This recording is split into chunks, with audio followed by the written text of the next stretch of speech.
Entering the Mayo experience. That Mayo experience. That Mayo experience. That Mayo experience.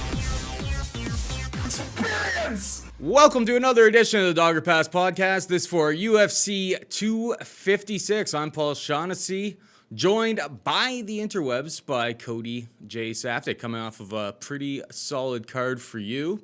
Banging out, what was it? There was a bunch of late cancellations and stuff, but I think you got to like the 7-legger cashed on Saturday for all the people to make the monies. Yeah. So there's only ended up being 8 fights on the card, so we went 7-1. Obviously, got the first fight of the card wrong, which is Jean Vellante versus Jake Collier, but outside of that, got 7 straight, so good way to cap it off. And then we hit all the way up to our first stage 2, and then stage 3 was 10-1. So yeah, everybody's happy with that. Hopefully we can keep the momentum going. It's the holiday season. Obviously, we're in the mood of giving back to everybody. And who doesn't like a little extra jingle in their pocket this time of year? So if we can keep hitting these parlays, keep hitting these bets, keep things cruising into the new year, I think we'll all be very happy. And also I, myself, am also very happy because one Paul Shaughnessy took, in my opinion, a bum bet on OSP. But I'm going to give you the benefit of the doubt, Paul, because it was a bum bet to begin with. However, you're a sharp guy. You're a smart guy. And I know. Had you seen OSP get on the scale at that 1.5 pounds over, you would have bailed right away. Because here's OSP, a guy that has 23 UFC fights and has never missed weight. Here's a guy that makes $100,000 to show. So 20% of his purse is 20 grand. Who's giving that up? Over 1.5 pounds. You would have known right then and there that this guy was cooked, and you would have bailed. And unfortunately, we did the show on Wednesday. So I got you with one. Old shoey bet. But next week's what? I think last card of the year. So I'll be in studio next week and we can have a festive Christmas episode. Well, Cody. Basically with OSP, me watching the weigh-ins and stuff. The real dead giveaway there was coming in first, weighing in 1.5 pounds over and being like, no mas. And no, we're not waiting until next week. This beer will be so warm. There's so many lights here. We got the beer. We got this grimy ass boot. It's starting to get into winter time here, so I'm gonna have to start wearing this boot again. I'm gonna need to find another drinking boot or another wearing boot. I don't know, but I ended up getting onto your parlays. I wouldn't have liked to get onto your parlays because you had Hill in the first leg. If OSP weighed in properly, all of that type of stuff, this wouldn't be happening. But I ended up tailing your parlays, making the buck. So I've never been happier, Cody, to be drinking this out of a boot. That was a pretty bad pour. There's lots of foam here. This could be problematic. But yeah, once we get this out of the way, we will get right into the action here. Yeah, I've come to realize it's all in the pour because you get it too foamy, then you can't chug it like anything. It's just too hard to chug back. If you get a nice smooth pour, it's still difficult. See, I can tell you struggled a little more with that one than the last one. But, hey, buddy, getting it down. Trying to talk and pour at the same time into that boot. There's weird shit going on in that boot. I got a shiver just thinking about that grimy ass boot too. Oof. Things got gross, but I've never been so happy to drink out of that filthy boot. Let's get into the main event here. We got Davison Figueiredo taking on Brandon Moreno. Davison Figueiredo -300 favorite. Moreno can be had for +250. We only saw these guys fight, 2 weeks ago? Davison Figueiredo right now, there's really not many holes to poke in the guy's game. He's got the grappling. He's got more power than anybody at 125 pounds than, frankly, I think we've ever seen. He is a problem with a capital P for just about anyone. -300 is obviously a wide price to take in this spot, but I don't know. Are you fading the the God of War? What's his nickname here? Yeah, he's I think officially they got it as Deuce de Guerra, which is God of War. Yeah, so the God of War. Where the grappling's on point. That's the transition that he pulled off against Alex Perez was just pure filth. This guy's the full package, and he goes in there at 145 pounds.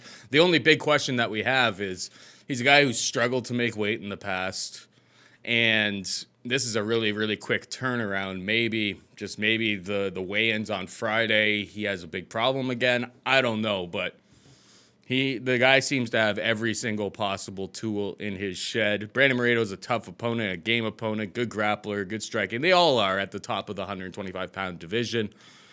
But it's hard to get away from Davison. I think the only reason why this isn't up to minus 400 right now is probably because he fought so recently. We know that he struggles with the weigh-ins, and the weigh-ins haven't happened. But I expect it to kind of grow. What about you? Yeah, I don't know if I expect it to grow. I think 3-1's pretty much is a good enough price tag on its own. You know what? Low key, I didn't think anybody would be talking about it, but you just nailed it not that long ago. Is that like those back-to-back weight cuts for Davidson is something that definitely makes you think. Because yeah, dude, guy's absolute monster. He's a huge individual. We've seen him miss weight in the first Joseph Benavidez fight, and it's a title fight. So for him to come in at like 127.5, you know it's a bad weight cut. When Dana White was originally going to abolish the entire flyweight division, he was like that one guy everyone was like, don't worry, move him to bantamweight. He'll be fine. He's a big guy. So for him to come in there, make weight, look good against Alex Perez, get paid, get a bonus, money in his pocket, then for the UFC to come back and get him to now cut the weight all over again, you know, it's crazy. It's crazy. But I mean, it's a crazy time right now. They were going to get rid of the flyweights. They say nobody cares about the flyweights. And now the only thing, imagine paying for a Davidson Figueiredo pay-per-view.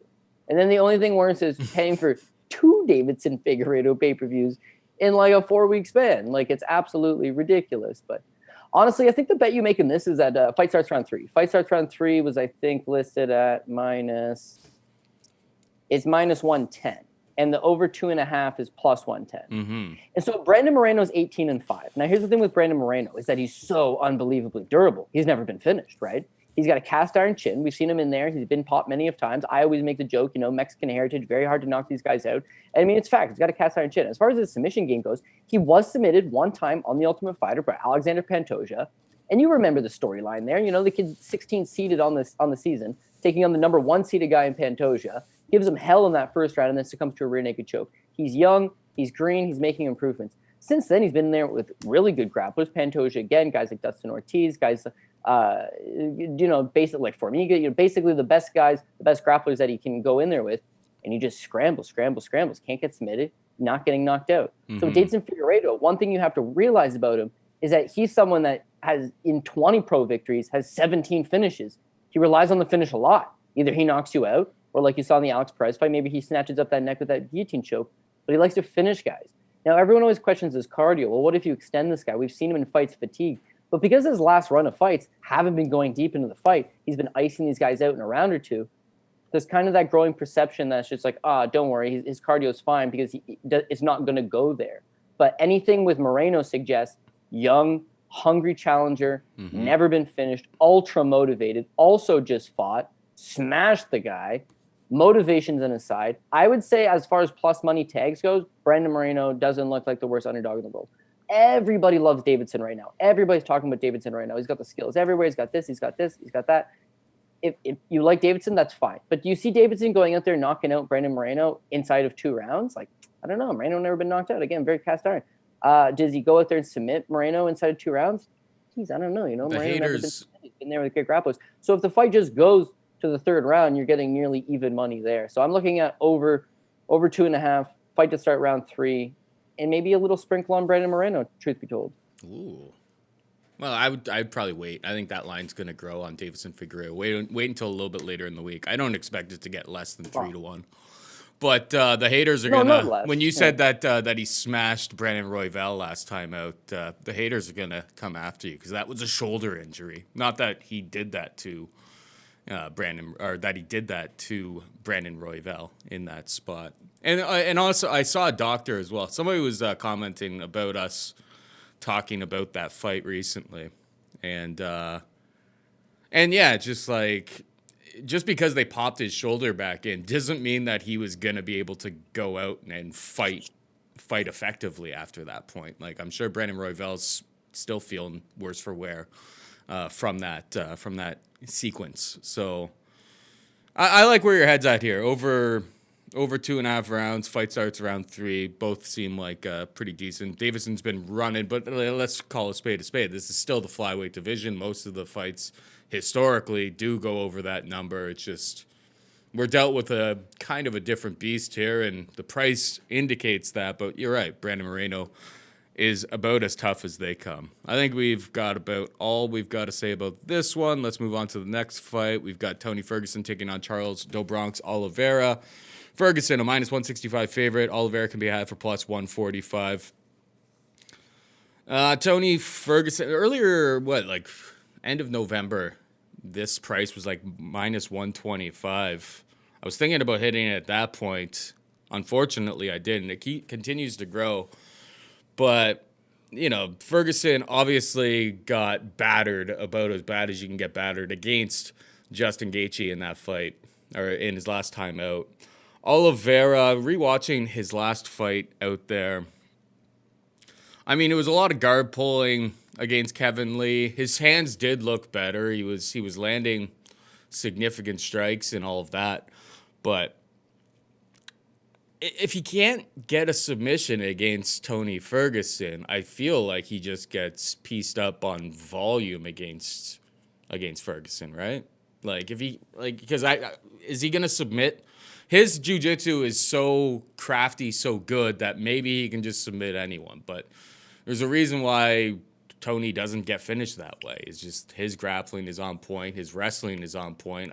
Unless Charles do Bronx Oliveira grabs his back, I don't know. I feel like this is Ferguson's fight to lose. He's kind of at least on par in just about everything in the grappling department, and from a striking perspective, the volume and the rate and the creativity is just on another level. So Ferguson for me. What about you? Okay, so I'm down with Ferguson. I think he's got the skill set to win. The real question for me is Tony Ferguson washed?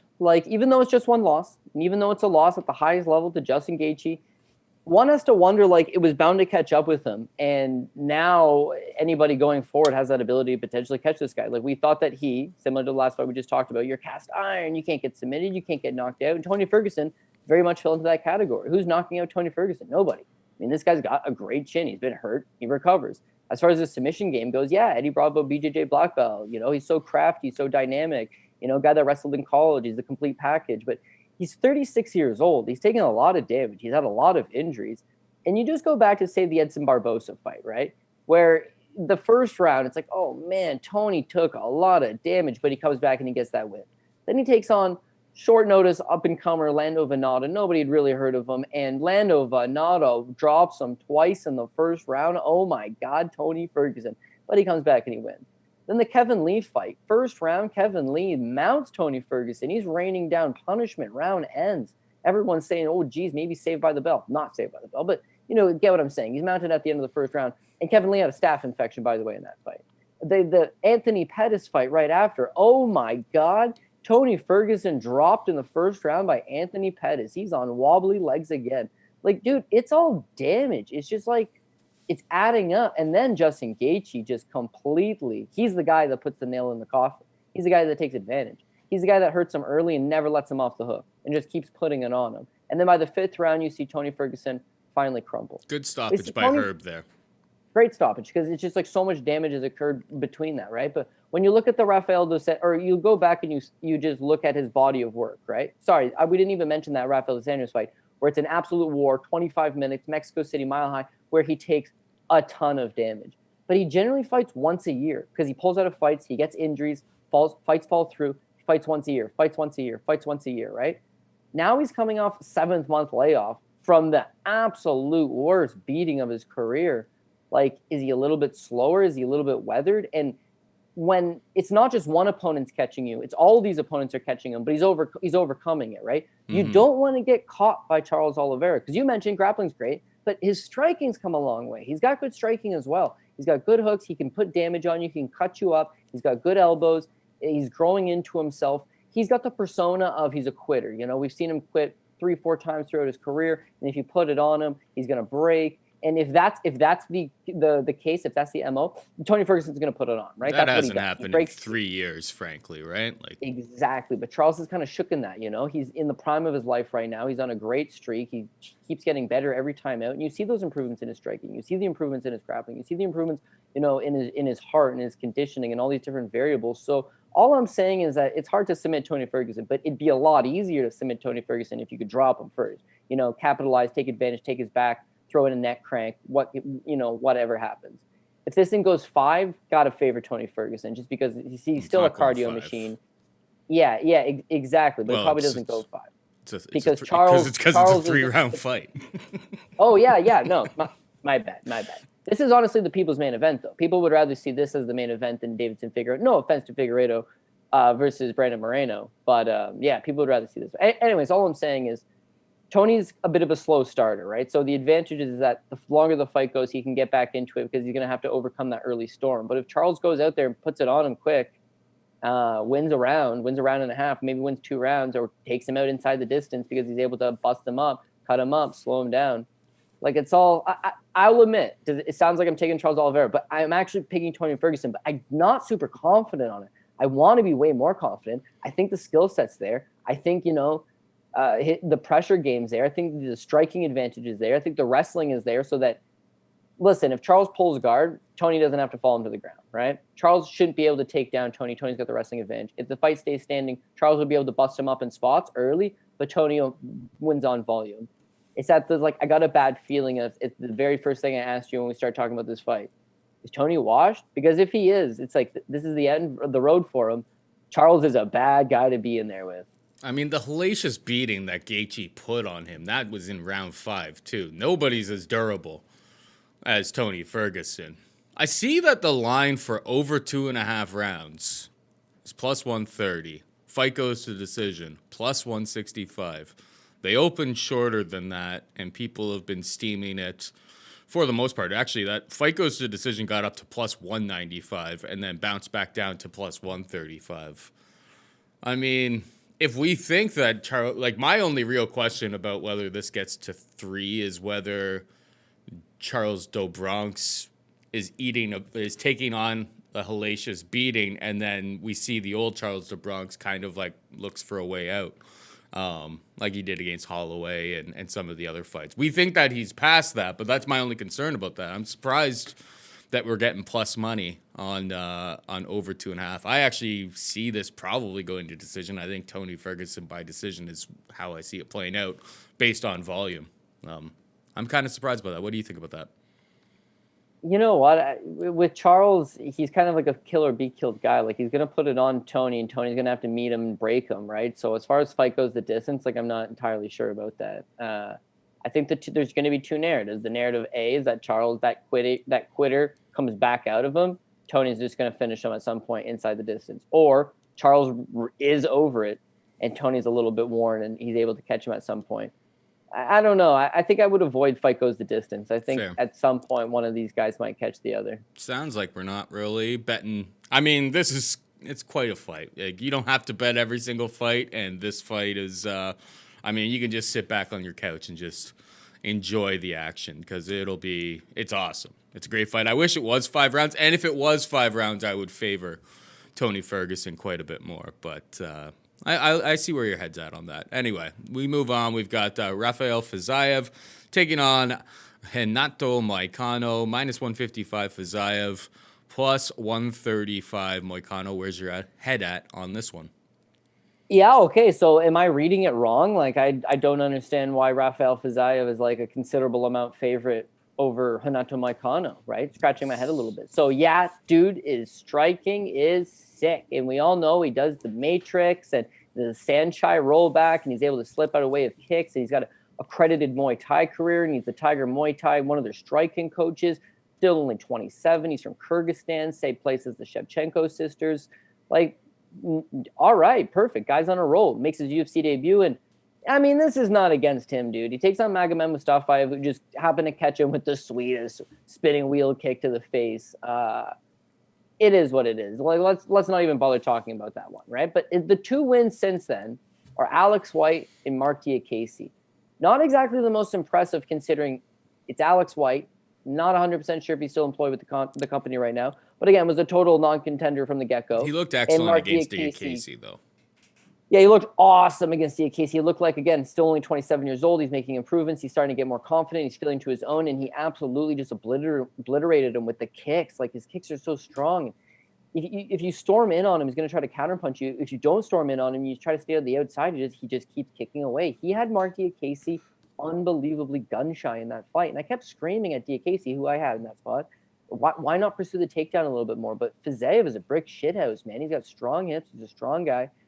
He's able to actually eventually take down Mark Diakese himself.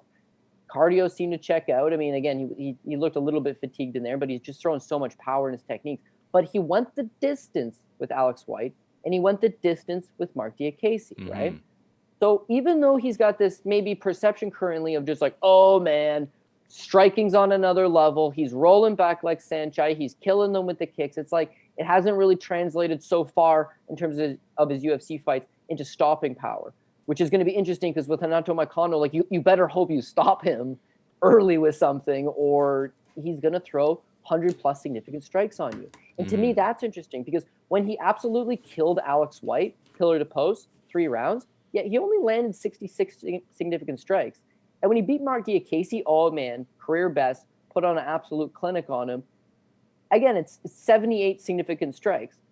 Whereas Renato Moicano, like once this guy gets rolling, the Calvin Kattar fight, 116, the Brian Ortega fight, 109, the Jeremy Stevens fight is low end for him, 70 significant strikes landed. Like he's got better output. He's got a better ground game.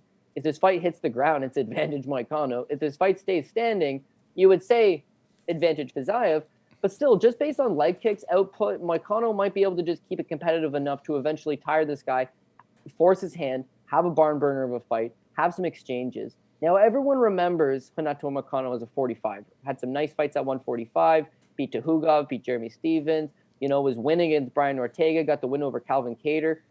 Somewhere along the line, he's just too big to make 45, and you see that, and the weight cuts are hurting him. So he takes a little bit of time off, and he moves up to 155 versus Damir Hadzovic. That's his first fight at 55. People are actually betting, some people, not a ton of people, but people are actually considering, geez, Hadzovic's the real 55er. We just seen this guy get knocked out in less than a minute against Chang Sung Jung. Maybe Hadzovic's going to catch him, but it's like, no, dude, Moicano on the scales looked thick. He looked filled in. He looked like 55 is exactly where he should be. And being only 31 years old, being an ATT, again, one of these guys, I say, prime of his career, right in the good spot. And then the last thing I want to throw on that is that the 3 guys that have defeated Renato Moicano are Brian Ortega, my opinion, probably the best 145er right now. Him and Volkanovski, 2 best guys in the world. But you know what I'm saying. Jose Aldo is going down as one of the GOATs at 45 of all time. Still had a little in the tank, obviously. And Chang Sung Jung, who's been a perennial contender the last decade, a top 5 guy who's able to catch him, right? Rafael Fiziev is coming off of wins over Alex White and Mark Diakese. It's not even the same fucking level, man. It's not even the same league. And so he better hope that he knocks out Moicano quick. Oh, wait. The power hasn't really translated so far into quick UFC stoppages. So, could I see him winning? Yes. And if this line was flipped, which I think it should be, then I'd be like, maybe Fiziev's got that puncher's chance, and he's a plus 135. He's a dog with a chance. But, him being the minus 155 favorite, it's possible that people that are around him are just, whoa, he's on another level, man. And it's possible that people around Moicano are saying, he's not what he used to be. I don't know. But if I'm taking it for what it is, do the tape study, check out both guys, check out the performances, check out the man. Renato Moicano is a live dog, definitely a live dog. And so for that reason, he's going to be my pick and one of the dog picks this week. Yeah, I'm with you. I feel like I was kind of surprised. Moicano did open as a minus 135 favorite, and then the line is basically flipped the other way. People like themselves some Fiziev, but I think it's massive overreaction. Fiziev did look good against Diakese. The striking was on point. The kicks to the body were just melting Diakese there. But yeah, we got to decision. If Moicano is able to get to the ground, I imagine he should be able to put a clinic in terms of grappling on Fiziev. I'm sure Fiziev's working on that as well. But I'm kind of surprised, and I'm on board with you. Moicano is my pick, and didn't really understand the price. Which leads us to the next fight. We've got Kevin Holland taking on Ronaldo Jacare Souza. Straight pick'em now. A couple days ago it was minus 170, plus 150. I ended up laying. This is where it pays to have multiple accounts at multiple different books. I've got plus 150s, plus 145s, plus 140s. Wrong favorite, in my opinion, how they opened it. I didn't really understand it whatsoever. I know that Jacare's coming off of getting coronavirus and had to be pulled off of the card. You watch him on the countdown show, and he says that he was asymptomatic. Like he was diagnosed with it, kind of went back to his garage and just has been training there. Kevin Holland, obviously trailblazing to the top. He's had a hell of a year, and put on some good fights, and he's just always been available. He's kind of like the Donald Cowboy Cerrone of the pandemic era of the UFC right now, just fighting every single week and all of that. It sounds like he was asymptomatic as well. He just was pulled out for having coronavirus as well. But like you go through and you watch like what Darren Stewart fight was like 3 months ago. He gets taken down 3 times against Darren Stewart. Against Gerald Meerschaert. Now, I think he's really improved since that fight, but he got taken down 6 times. It was super, super sloppy. You make those types of mistakes against Jacare Souza, and you're getting subbed. I know Souza is 41 years old. The volume isn't quite there, but I feel like if we get one takedown here, that could be all she wrote. I'm still picking at the current price of -110, like a straight pick. I'm still picking Jacare Souza. I kind of think that he wins this fight 70, 65, 70, maybe even, not 80, 70% of the time. So it should be like -235, 250. I'm surprised by this. Jacare's last fight out there, he went the distance in was it a 5-round main event? Sorry, I'm confused here for a second. Against Jan Blachowicz. Yeah, 5-round main event against the current light heavyweight champion of the world. He didn't get knocked out there. I mean, if he doesn't go for a takedown, I guess there could be some problems had. But I don't know. Everything I've seen out of like creeping Jacare's Instagram, all of that, like I think this is a really good spot for him. What about you? Yeah, I think it's a decent spot as well. Again, if you could get him as an underdog, then it will most definitely help, because then you're banking on, geez, at 41, does Jacare have one more left in the tank? But Kevin Holland fits into this, like, we've seen this now play out a few times over the course of the pandemic, right? We always talk about recency bias, right? So with recency bias, the guy fights often. You're thinking about it. Oh, I just cashed on this guy. Oh, he's my boy. Oh, I just cashed on this guy. Oh, he's my boy. Normally, a fighter fights 2-3 times a year, so there's not much recency bias if you're fighting every 4 months. It's like, oh, yeah, I remember you fought 4 months ago. But with pandemic times, they're calling on these guys to fight all the time, and they've just become everybody's darling. Now, think about the guys that have been in these slots are all really limited fighters who've just been the beneficiary of some good matchmaking until they got exposed, right? So look at Bobby Green. Bobby Green's a guy that doesn't fight all that often, right? Pandemic times hits, and all of a sudden, Bobby Green is on a roll. Bobby Green is beating guys up. Bobby Green looks good. Now you have a false sense of Bobby Green's actually good. No. Goes out there, lays an egg for you. Oh, man, shit is what it is, right? Yusuf Zalal comes out of left field, pops into the UFC, and fights 3-4 times, right? Starts getting these fights in. Oh, man, Yusuf Zalal, you get behind him. All of a sudden, oh, geez, loses as a favorite. Nobody really saw it coming. Brandon Royval's the same thing. Comes out of left field, comes into the UFC, wins a couple fights. Everybody likes him. All of a sudden, you're thinking, geez, this guy's a live underdog against Brandon Moreno. No, not on that level. Because they're fighting so often. Now, Kevin Holland's the same thing. This is his 5th fight this year. And albeit he has fought in not the highest level of competition, I guess Buckley ended up being pretty good. Mm-hmm. But for the most part, it's just been some lower level guys. He's been beating them, and he's been cashing tickets, and he's been looking good enough. You're willing to give him a pass in the Darren Stewart fight because he got the job done, he got the win. The other fights, it's like, you're willing to give him a pass in the Joaquin Buckley fight because, eventually he turned it on in the 3rd round and got that stoppage for you. But he's fought pretty much low-level guys, and so beating them is not that impressive. Like, taking a step up and taking on Jacare is different. With Jacare, he was actually getting ready to take on Vettori. Yeah, Marvin Vettori, who just fought in the weekend. And if you gave him the perspective, especially in hindsight, of one, fighting Marvin Vettori or fighting Kevin Holland, like, which one are you taking? You're obviously going to fight Kevin Holland. Like, Marvin Vettori is that young stud who's established himself, who you see it on paper, it's like, well, where are his flaws? Like, where can I exploit him, right? Whereas Kevin Holland, oh my God, there's flaws everywhere. There's stuff to exploit everywhere. But he's game, and he's got some power, and he's got some heart, and, he'll put you in some bad spots, and he can take advantage. But I'm going to agree with you. I think Jacare's savvy enough to, if you give a guy like Jacare, those opportunities, those openings, he's taken at least 2 of those 3 rounds. Worst case, and that's the decision victory for him. Or best case, again for Jacare, he's gonna sub him. Like, don't let Jacare get on your back, dude. Like, you're putting yourself in bad spots. Like, again, remember the Gerald Meerschaert fight? Like, Gerald Meerschaert's not Ronaldo Jacare Souza. If you put yourself in those spots, you're going to get submitted. It's not going to be good. And at the very least, if Jacare doesn't want to give up position, he's just going to hold you down and control at least a couple of those rounds. So it was live underdog Jacare. Now he's even money. I'm not super confident in it only because Jacare is 41. He has not looked the same in a long time. Those 5-round wars are taking it out of him. But again, you have to look at strength of competition. And on one hand, you have Kevin Holland, who's been fighting the Charlie Ontiveros of the world. Yeah, that wasn't you have Jacare Souza, who just lost a split decision in a 5-round fight against the current light heavyweight champion of the world. So, it's apples to oranges. And the last thing is Jacare back down at 185. Like, I'd have to say, wait till you see him on the scales. But he's not that good at 205. Like, 185 is his weight class. But again, at 41, you just don't know how much the weight cut's taken out of him. 3 rounds, again, better suited for him than 5 rounds at this stage. But yeah, I will take Jacare Souza as well.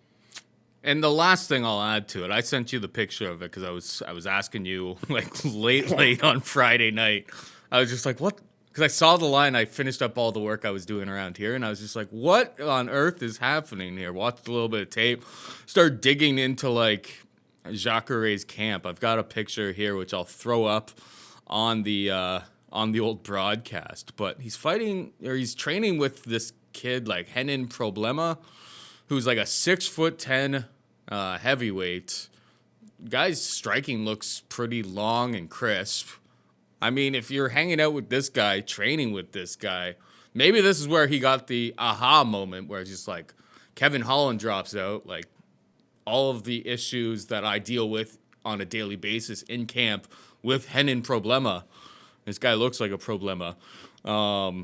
The guy's, 6'10", like an 84-inch reach. Like, the guy's a freaking monster. So he may be a lot more well-equipped to deal with the range striking than we even think as well. He's 41 years old. Obviously, he's not at the level that he's been in the past, and who would blame him for that? But I think he gets through Kevin Holland. I was very, very surprised to see him at like plus 150 earlier in the week. Any dog money is pretty much gone across the board at this point. I still think as a pick'em, you get on board if you haven't already. We got Cyril Gane taking on Junior Dos Santos. Gane, a minus 420 favorite. JDS plus 335. JDS has been knocked out in his last 3 fights against, the elite of the heavyweight division, Jairzinho Rosenstrike, Curtis Blades, and Francis Ngannou, Frankie Murder. No real shame in that. Gane, not exactly a historical finisher, but maybe JDS is just completely cooked. I'm not going to lie to you, though, Cody. This minus 420 price seems very, very wide to me. I think Gane is the truth. I think he's the future. But if this goes to decision, maybe we'll see some... maybe we'll see a little bit of the lack of. Maybe we'll see some holes in his game, or the cardio's held up against Tanner Boser. I don't know. The kid's really good. The price is just what's kind of scaring me off. I do think he wins probably 75 to 80% of the time, but the price is telling me that he wins a little bit over 80% of the time. So it's hard to jump on board at that price. Maybe over 1.5 rounds, minus 120. That's how we attack this. Yeah, so this is another fight where you could talk about back class a lot, and that one guy's fought relatively newcomers in the UFC and looked good against a low-level competition, and the other guy's losing against the creme de la creme, the best guys. So, like, how do you gauge it? Do you gauge it to the tune of 4-1? Like, no, probably, definitely, I'd say wide. Especially with heavyweights, right? I mean, it only takes one shot. This guy hasn't really been tested. Like, who knows what's going to happen? I mean, JDS, we know he's a former champion. We know, again, he's fought the best of the guys in the division. He's at American Top Team. 36 years old is, how I feel about that as far as athletes go. But at heavyweight, not the worst. It's that he's taking an absolute tremendous amount of physical damage, and that has just absolutely slowed him down. And with JDS now, it's that, like, all of his punching combinations are super predictable. You see everything he's doing from a mile out. He never had, in my opinion, people say he was a mobile heavyweight. He's a mobile heavyweight. Sorry, people don't say it. It's true. But his footwork's not very good. And he just kind of stands there and throws the same punch combinations. He doesn't really throw much variation. It's the same shit over and over. So eventually he starts telegraphing it. Eventually he's figuring it out. But again, he's fighting the best guys in the world. So it's tough to say, geez, he lost to Francis Ngannou by knockout. It's Francis. Easy pass. Or Curtis Blades smashed him. It's Curtis Blades. Okay, easy pass. He's their top 3 guys in the division. Well, Yarazino Rosenstruck hit him with the touch of death. Well, he actually didn't look terrible in the first round. And then Yarazino Rosenstruck has the touch of death. So It is what it is. Cyril Gane, meanwhile, is fighting Tanner Boser and Dante Mays and Rafael Pessoa. It's like, are you kidding? But herein lies where I think the real value in this fight is that you go the over 1.5 rounds. Yeah, that's right? I say the over 1.5 rounds because you have JDS who's been getting knocked out by the biggest power punches. So what people are saying is that he's chinny. He can't take a punch anymore. He can't take a punch from those guys, right? Don't let that fool you into thinking that anybody can knock them out. You still have to have some power. And Cyril Gane, not that he doesn't have the power, but he preserves. He likes to just pace himself out a little bit. He likes to just touch and go. It's not the most powerful punches, but he likes to preserve himself. Take himself into some later rounds. Maybe finish you later. As far as his ground game goes, he's not submitting JDS. As far as the knockout goes, yeah, he could maybe catch him at some point later in the second round, maybe even the third round, if anything.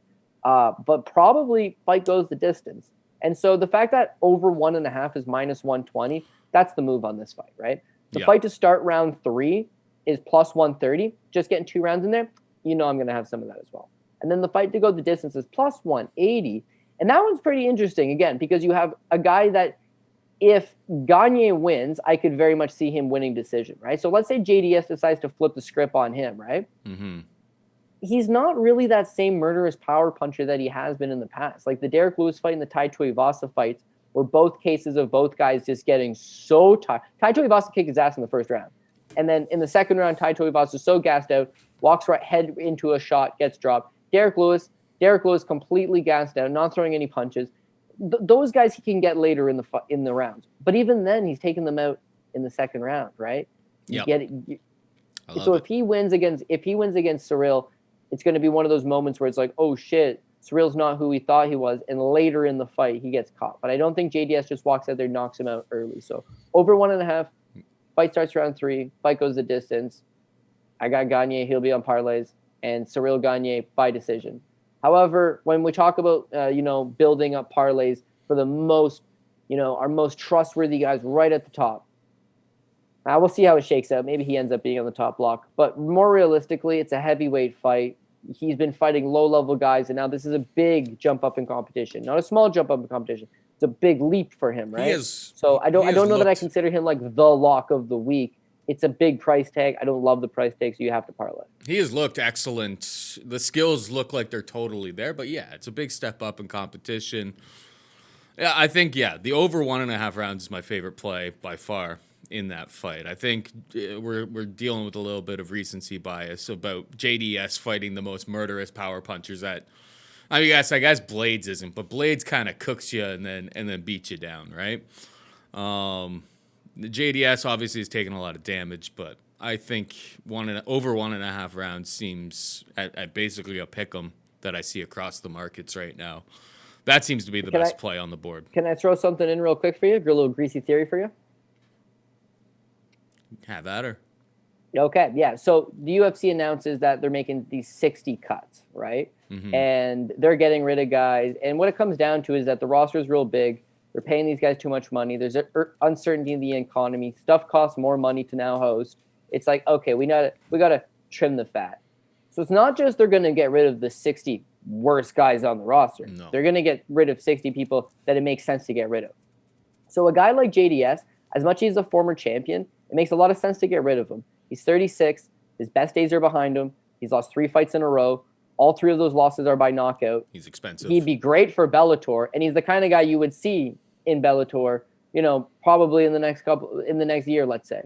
But he makes so much money that he has to sink or swim. So what they would like is a young prospect to defeat him, take the shine, and then shake him loose, right? Because your boy got to bring. It's easy to be like, this guy is a former champion, and he's on a 4-fight losing streak. Easy to get rid of him at that point. And your boy OSP from last weekend is going to get cut as well, even though it's just coming off one loss. See, his best days are behind him. He's 37 now, okay? He's now losing to up-and-comers with 9 pro fights like Jamal Hill, and he makes 100 and 100. Had he won that fight, he's making $200,000. But he loses, he makes 100,000. That's a lot of money to be paying for a 37-year-old OSP. So what happens is he'll be probably bare knuckle boxing or in Bellator, right? They're looking to shake some fat off the roster, and so they're giving these guys unfavorable matchups against the young up-and-comer, and then they're getting out of here. That's what's happening here. They want Gane just, sorry, JDS, that's it for you. That's 4-fight losing streak. You're released. Big contract. Off you go. If another promotion signs you, it's okay because your best days are behind you. We're not missing out on anything. Same reason that we'll let Fabricio Verdum walk.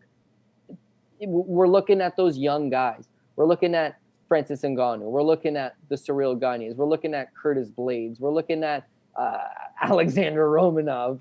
You know what I'm saying, though? We're looking for younger heavyweights that can potentially develop into something.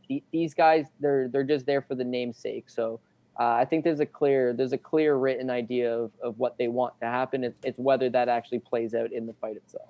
We got Daniel Pineda taking on Cub Swanson. Daniel Pineda minus 155 favorite. Swanson could be had for plus 135. Where's your head at on this one? Yeah, so with Cub Swanson, it's like, again, you think he's done. You think he's one of these guys the UFC's probably getting ready to release, and then he goes out there and puts on that last hurrah, which is funny to me because I thought his last hurrah was the Duho Choi fight. You were there. I was there. The craziest fight you've ever seen. And in the end, it's like he gets the victory, and it's, this is an awesome, cool little farewell for Cub Swanson to get a fight of the year. You know, like this was his masterpiece. Then they give him Artem Lobov. So questionable why he would be fighting Artem Lobov. In fact, he was a minus 600 favorite, and it was a main event slot. It's like a fight that didn't make sense. It went 5 rounds. He wasn't able to take Artem out. In fact, arguably lost the first. But again, it's a nothing fight. He beats Artem Lobov by decision.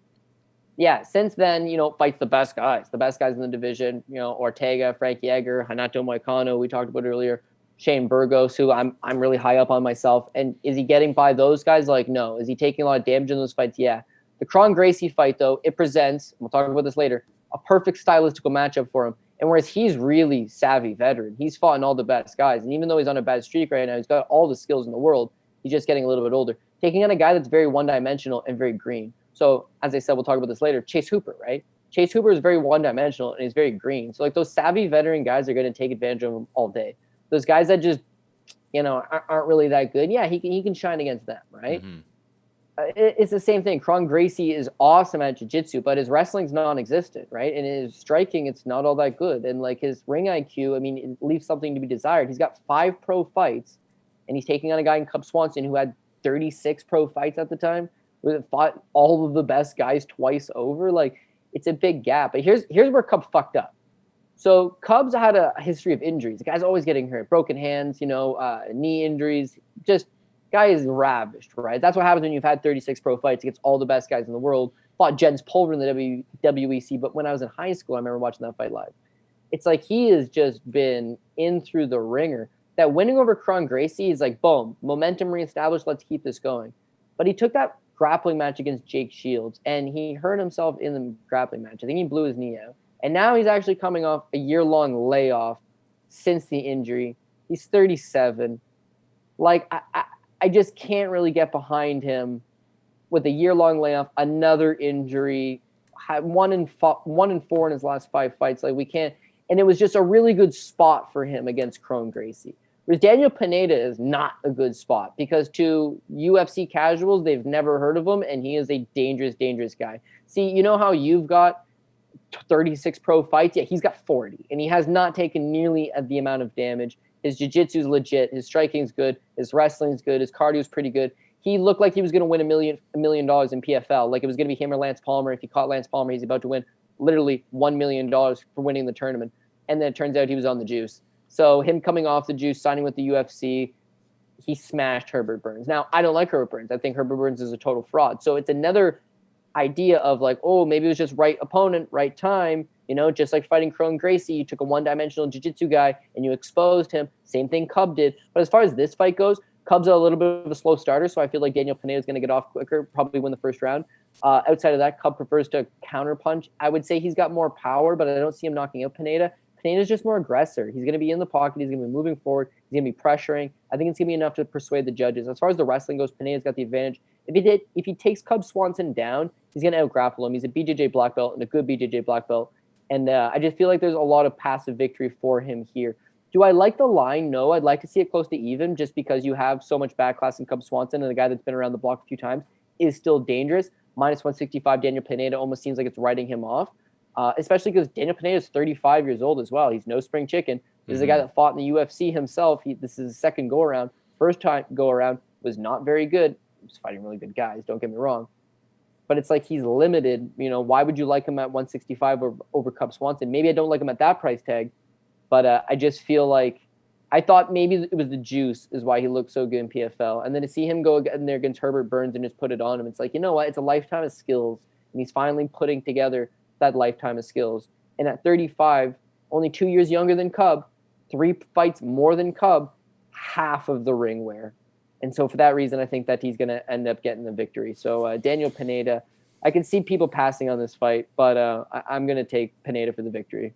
Yeah, I'm with you. I can't actually really even add anything onto it. I think just we're Cubs at the end of the road. I'm surprised that he hasn't hung up the gloves or put them in the center of the octagon as they do. All right, we got Mackenzie Dern taking on Verna Jandrioba. Mackenzie Dern minus 185 favorite, Jandrioba plus 160. Not gonna lie, Cody. Kind of surprised to see Mackenzie Dern is this big of a favorite. Can Verna hang? At least hang if they get to the ground, not get submitted against Mackenzie Dern, because I haven't seen enough out of Mackenzie's stand-up to really concern me, and I think that should be an advantage for Verna in this spot. What do you think? Yeah, I think she's got advantages. I'm going to say that she's probably going to be dog number 2 for me on this card. I think that she's live at plus 160. Mackenzie Dern is a good grappler as far as gi jiu-jitsu competition goes. She was amongst one of the best. Her coming over to MMA, it's super interesting. I think she also wrestled, not collegiately, she wrestled in high school and was apparently a decent wrestler, although that never came through. The striking, no doubt, she's making improvements every fight out. But it's like chin way up in the air, like, you know, doesn't pull back the punch to her chin after she overextends herself a ton. Forwardly, something to be desired. Like it's definitely a work in progress. And this is what's interesting. She's 27. She's clearly got some skill. So if you give her a cast iron work ethic, if you make her a Polish immigrant like Joanna Jędrzejczyk, it's like she's going to be the world champion. But Mackenzie Dern's got a reputation of being real lazy, right? That's the reason she got kicked out of the MMA lab with John Crouch. They hooped her out of the gym. Just apparently likes to be on the beach, likes to go surfing. Very skilled, but doesn't have that drive, doesn't have that willingness. So eventually when someone takes her into deeper waters, that's what's going to get her. Now, everybody loves her because, 1, she's a good-looking girl. 2, she's got accredited BJJ background. She's undefeated at the time. But these are the prices that they've given you, right? Her UFC debut over Yoder, she's a minus 455. The Amanda Cooper fight, she's a minus 275. The Cooper fight, I didn't think all that good, and then you eventually dropped her and submitted her. But the Amanda Ribas fight, she's a minus 185 favorite, almost writing Ribas off. Ribas goes out there and gets the victory over. The Hannah Cyphers fight as a build-back, she's a 4-1 favorite. The Ronda Marcos fight, she's a minus 180 favorite. And the Ronda Marcos fight really bugged me because Marcos went on record before the fight and said, I'm not going to go to the ground with her. I know she just wants to go to the ground. She's a guard puller. She can't take me down. I'm just going to keep this fight standing and box her up, which is essentially what you should do if you're going to beat Mackenzie Dern. But instead, like, Mackenzie Dern flopped over. It was a glancing punch, and Marcos just automatically assumes she's hurt and just follows her to the ground and gets submitted. Like, I don't understand what she was doing. But now we got Verna Jandrioba, who doesn't have great striking, but you got to maybe think it's comparable or at least slight advantage Jandrioba. But the wrestling advantage is going to go to Verna. And if Verna just ends up in top position, Mackenzie Dern's sweet at jiu-jitsu, but Verna's a black belt as well, accredited black belt, a good black belt. And so, I don't know. I give strength advantage to Verna. I give ring IQ to Verna. I give wrestling to Verna. I give striking probably close, but maybe slight lean towards Verna. I give cardio, Verna. The weight cut is always super interesting because Dern's just blown so many weight cuts and then moved up weight classes. And where like Verna's like tough, solid, fits the weight class good. She's very unassuming. Like she's got that look. You wouldn't think she's a pro fighter, but like a tough pro fighter.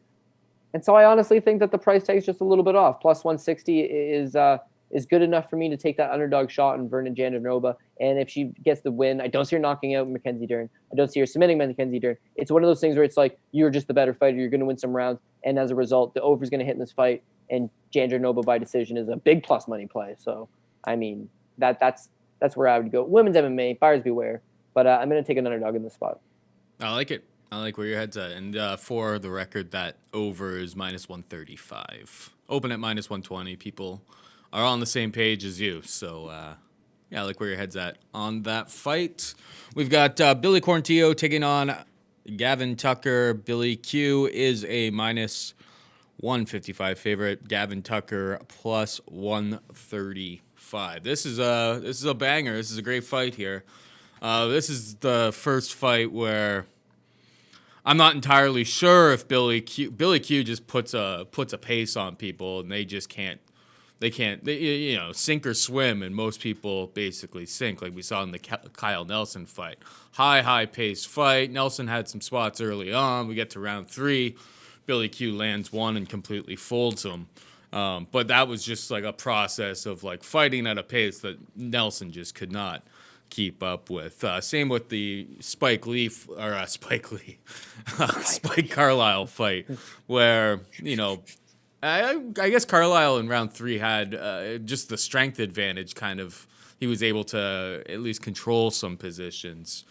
But this is the first fight where I think Gavin Tucker can kind of hang at that pace, at that speed. Both of these guys are pretty durable. Do you have a hard lean on this fight? Because it opened at near a pick-em, and people like themselves some Billy Q. I'm just not entirely sure if I want to be laying minus 155. I really do think this is pretty much a straight pick-em. What about you? Yeah, I got Billy Q. I always take Billy Q. He's my guy. My girlfriend, big Gavin Tucker fan, actually. Another East Coast Maritime guy. And yeah, Canadian, followed him through his entire career. I feel bad picking against him. These are the spots I don't like when the UFC matches up 2 guys I'd consider my boy. Gavin Tucker, yeah, my boy. But Billy Q is like legit. Like, I don't bet against him because they're not putting him in over his head. It's not like they're giving him top 10, top 15 guys, top 5 guys. And it's like, he's my guy, I'm going to back him. It's just like, no. You can feel good backing him in these spots because they're winnable fights for him. You're going to see some improvements from him. You're going to see some develop from him as well. This goes back to the Contender Series, right? Remember the Kamwala Kirk fight? He was a plus 185 underdog. But I told you, I was like, don't worry, Billy's cardio is going to check out. He just keeps going. His jiu-jitsu is good. He's going to break this guy down. First round, close. Second round, Billy's taking over. Third round, Billy just absolute. Well, second round's a 10-8 round. Third round, the guy's just a broken man. Billy cashes that nice underdog ticket for us. Perfect. UFC debut, they didn't give us a good price tag on that one. He was a sizable 3-1 favorite. But he absolutely mauled Jacob Kilburn, came through for DraftKings points, scored really good. Despite Carlisle fight, again, they're giving us dog money on my boy. He ended up going off at minus 130. There was a ton of love coming in there for Spike Carlisle. But Billy does what he's got to do, close fight. Kyle Nelson fight goes out there. You see where Billy's cashing tickets. You like Billy. This Gavin Tucker fight's another spot where it's just like, this is a nice winnable fight for him because Gavin Tucker's better standing. He's a better slickster. He's got the better technical boxing. If the fight stays standing for the entire time, you figure that like he's the sharper, more technical guy. But Billy's got a pace. Billy's got a pace that just kind of breaks guys. And that's the difference between them. Billy never stops coming. When you look at the fight metric, and again, just tape study these fights, but if you just want to look at the metric on it, he's always outpacing his opponents. The Kamwala Kirk fight, he lands 127 significant strikes. Huge. Jacob Kilburn fight, 74. The Spike Carlisle fight, he's grounded for most of the fight, and yet puts up 50 strikes, outstrikes him. The Kyle Nelson fight, 80, and that's a early third round knockout. Like, he's well on his way to landing 100 significant strikes.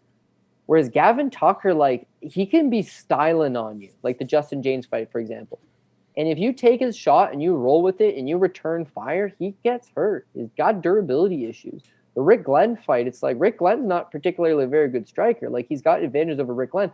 But Rick Glenn just throws a lot of output, stays in his face, and just absolutely tunes him pillar to post. He takes 2 years off just from the injuries. And since then, he's been matched up really cheap. Sungmo Choi, very winnable fight for him, and he does win the fight. And then Justin James, very winnable fight for him. He gets dropped in the first round, but then skill prevails, right? And he gets the victory. But it's like he still has durability issues. It's still there. Like, it's still on display. Like, someone's gonna knock this guy, right? And Billy's not a power puncher. So maybe Billy's not the guy that just catches him with that one clean shot. But Billy's gonna catch him with 100 clean shots. And when was the last time you seen that?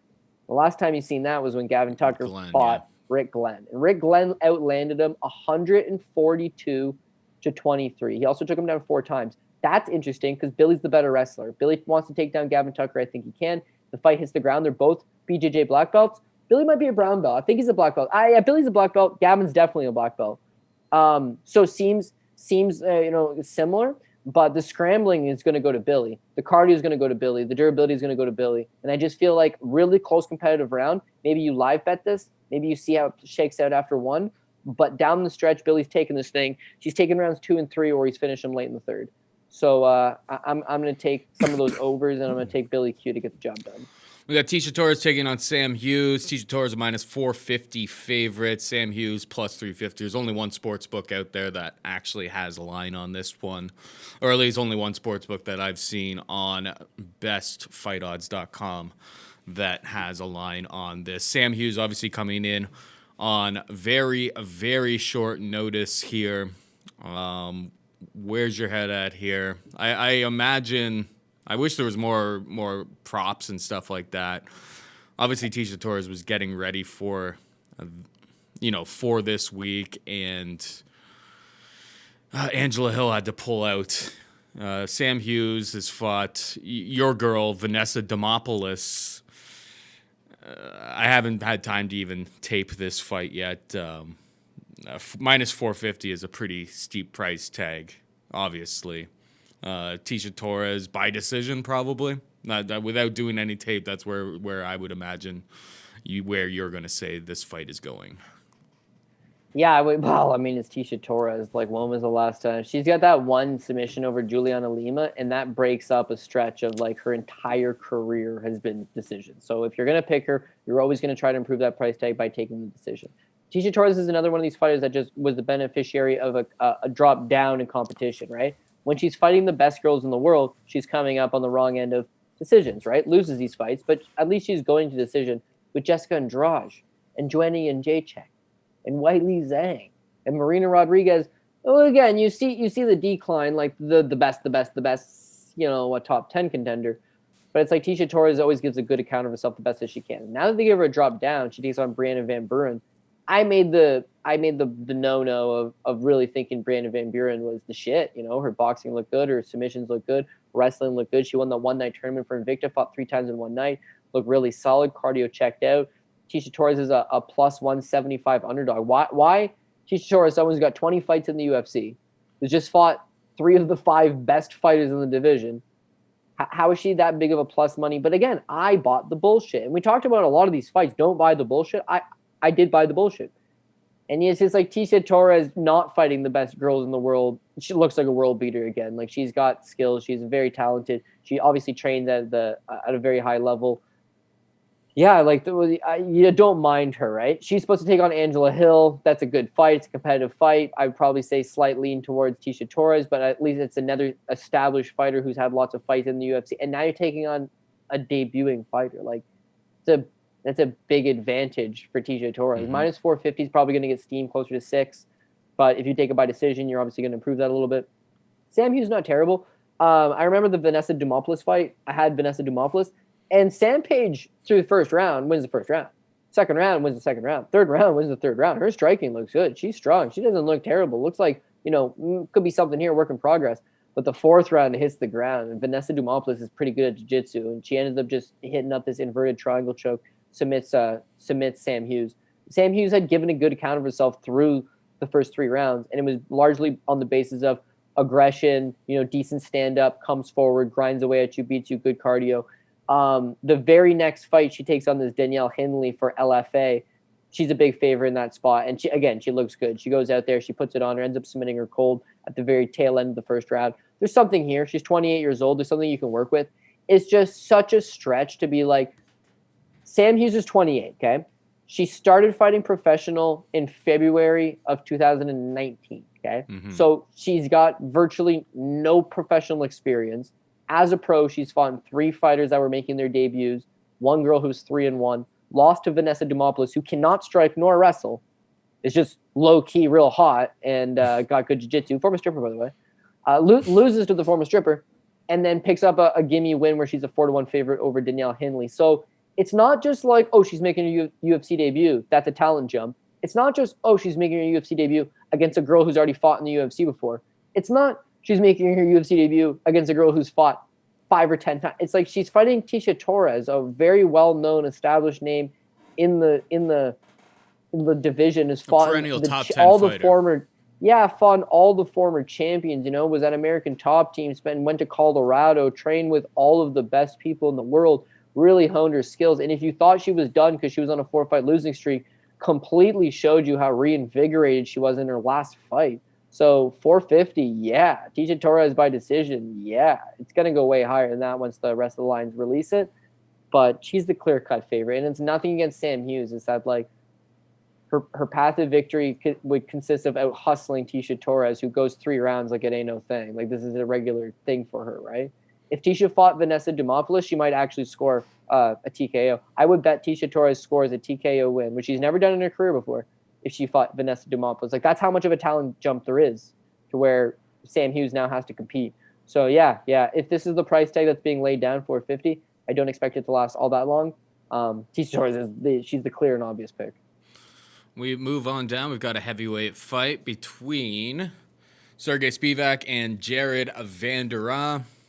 Sergey Spivak, a minus 235 favorite. Vanderaa plus 195. If you watch Vanderaa on Contender Series, this guy likes getting punched in the face, and he is ugly. Those are his words, not mine. The guy seems durable. It's pretty sloppy. This is a low-level heavyweight fight. Spivak minus 235. I mean, he probably wins, but I actually prefer what I've seen. Best fight odds is acting kind of weird. I got in on a little bit over 1.5 rounds between these guys, because what I have seen from Vanderaa is, like, he's right. Like, the guy seems to have crazy durability. He is just, like, the technical defense and everything like that may not be on point, but he is there to be hit, enjoys being hit. And the whole ugly thing is, I don't know, maybe it was on Contender Series. It was really weird. It's just like, man, you're not that ugly. Like, give yourself a break. But I kind of see this, we've seen Sergey Spivak against Carlos Felipe go to decision. When's the last time Spivak hasn't got over the 1.5 rounds here? Even against Taito Ivasa, he won by arm and triangle choke. I don't know if he's going to be able to get an early. I guess Walt Harris knocked him out in the first round. So Walt hits like a Walt out there finishes you in the first round, or then gasses in the second. Well, that's his narrative, of course. That's why he has the reputation. He beat a couple guys like that. I haven't seen any sort of crazy talent from any of the tape that I've done, and from watching the Contender Series, that I think Vanderaa is going to win here. I think the best play is the over 1.5, because they're kind of priced. I feel like this fight probably goes to decision unless maybe one of these guys gasses out. But over 1.5 rounds, I see minus 185. You may be able to get a better price at some other shops. I've already got like a little parlay with that one. What do you think? Yeah, you know what? Vanderaa, his little post-fight interview, he comes off, he says he's ugly. I didn't think he was ugly. I thought he sounded like a dumbass. But nobody ever comes out. You hear people all the time be like, yeah, I'm not a looker. Like, yeah, I'm ugly. But no one ever comes out and says, I'm a dumbass, right? So I expected him to go the I'm ugly route. But he's taking a lot of damage considering he's only 28 years old. He was actually 5-4 as an amateur, right? So 9 amateur fights is a lot of amateur fights considering the same boxing. Like, nobody fights that much as an amateur. Anyways, he fights 9 times as an amateur, got knocked out 1 of those times. And then I remember he first popped on my radar. He fought for the LFA title, LFA 15. This is 3 years ago against Richard Odoms. Now, Richard Odoms is a cop who is like a part-time fighter who is nearly 40 years old. And Vanderaa gassed out and ended up getting caught in a Kimura in the 5th round. But I thought, you know what, he's young enough that he'll make some improvements. But he did it. He went to Africa. He fought for EFC Africa in South Africa, lost a split decision to Andrew Van Zyl, came back to LFA, lost to Vernon Lewis, a 4-3 fighter. This is only 2 years ago, right? And then goes back to EFC Africa and won Potts, beats him. Ricky Macholas, if you don't know who that is, check a quick little YouTube video, Ricky. You'll see he's real thick and he's real powerful, but he's not a very good fighter, right? Comes back to LFA. And like that Renan Ferreira fight, right? That's that's Jacare's guy, by the way. Renan Ferreira? Yeah, that's Renan Problema that I was talking about. 6'10", 84-inch reach. Okay, so that Renan Ferreira guy drops him with a left hand straight down the pipe. And I mean fucking drops him, right? But one thing with Jared Vanderaa is like his head is full of stone. He's like old school fans will remember Cabbage Carrera. Like this guy is your 2020 Cabbage Carrera. And as a result, he don't get knocked out. He powers back up. Renan Ferreira takes him down. Renan Ferreira beats him up on the ground. Wouldn't you know it, Jared Vanderaa reverses. Renan is gas and just throws up the laziest triangle choke and sticks him with it, submits him. It's like, oh man, Jared Vanderaa, like what are these improvements? Tony Lopez is 43 years old. Harry Hunsucker was the most untalented guy this season of the Contender Series. Mm-hmm. And he got wobbled in the first round by him. Like what do we like here? But what we like is that he's plus money, and it's a shitty heavyweight fight, right? Parker Porter 2 weeks ago. It's like, who wants any Parker Porter? Not really me. But what does Parker Porter have? Decent cardio. For heavyweight, decent cardio. And turns out he hits a nice little dog play. Then you got Jake Collier last week. Like, who wants to bet Jake Collier? Nobody. But they're two really low-level heavyweights. And once you know the underdog, everyone's laughing at Jake Collier, myself included, but the low-level underdog comes through and wins again. So when you look at Sergey Spivak, he's not a world beater by any stretch of imagination. So that last fight against Carlos Felipe, his striking is robotic, man. Mm-hmm. And it looks better than it has in other fights, but he's not a striker. Like if this stays standing the entire time, could he win? Yeah, but he's not a power puncher. So Vanderaa has been just dropped by guys, and you need a lot of power to knock this guy out. So if you don't knock him out, he's going to be in your face. Well, how is Sergey Spivak's gas tank? Like, not great. He's lucky he got a takedown in the 3rd round against Carlos Felipe his last time out because he looked tired in the 2nd round in that spot. He's fought in some lower level guys and looked okay. He's fought in some mid-level guys and not looked good at all. Marcin Tybura took him down twice, completely out-grappled him. So why can't Jared Vanderaa do the same thing? And one thing that actually worries me is that Sergey Spivak is one of these heavyweights that routinely checks in at 240, right? Mm-hmm. Whereas Jared Vanderaa is 265. Like he's 6'4". They call him the Mountain because he's slow and plodding, but he's got okay wrestling. And I tell you what, if he ends up on top of Sergey Spivak's not getting back up, Jared Vanderaa probably TKO. You don't want to end up with this massive guy on top of you. It's whether or not his wrestling is actually good enough to take down Spivak. Now, the last thing I'll say is I'm not completely giving Spivak no chance. He's only 25 years old, and if you check out his Instagram stuff, he's done this camp in Las Vegas and with Francis Ngannou. So you see like Francis and him, they're working out side by side. It's like no doubt he's going to be in good shape. He does make improvements every fight out. He still is only 25 years old. He has higher upside than Jared Vanderaa, but he's not plus money. He's the favorite, and I don't really particularly want to back him as the favorite. So I would say that this is a dog or pass spot. 235 for Sergey Spivak. You have to really believe in those improvements he's making. And I got to see them before I can fully believe them. He won a majority over Felipe Silva, who's making his debut last time out. I thought he could have lost the first 2 rounds. Actually, it was pretty close. Yeah, I think Vanderaa at plus 195. The line's just too big. Dog or pass. We've seen these heavyweight dogs cash 2 weeks in a row. Let's see if they'll make it 3.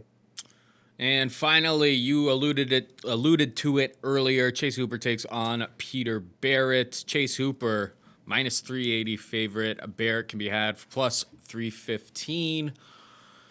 Obviously, they were talking about holes in the game, undeveloped skill. I think Hooper was an even bigger favorite, and some love has been coming in. Let me just check this quickly. No, not really. Never, some shops may have them at like minus 400, minus 380 is close to the best you'll get across the market. right now. I mean, we just saw the Alex Caceres fight. Alex Caceres is considerably more skilled, more experienced, and has fought the higher level of competition over the years. But we saw the issues with Chase Hooper, and I mean, we paid the price for it because we thought that we thought that he was going to be able to get that takedown and find the submission. Clearly, we were wrong in that spot. I mean, the problem with him, and I'm sure Chase Hooper's so young, he's got such a long frame. The frame and the ceiling we could get there. He could be considerably better this fight than he was last time out. And Peter Barrett is a step down in competition. He has been submitted a whole bunch, but it's tough with a young kid like this with a very, very limited skill set to get too excited about laying the wood at minus 400. I'll pick Chase Hooper in this spot, but I'm not betting the minus 400. I'm not making him a pillar of parlays or anything like that. What about you? Yeah, no, that's exactly it. Listen, he's only 21 years old, so at the end of the day, maybe he's made improvements, but he's still a young kid. And the biggest takeaway that you did get from the Alex Caceres fight is that, like, it's a guy that would, be in like his first or second year of college versus a full-grown man who's been doing nothing but fighting for the last.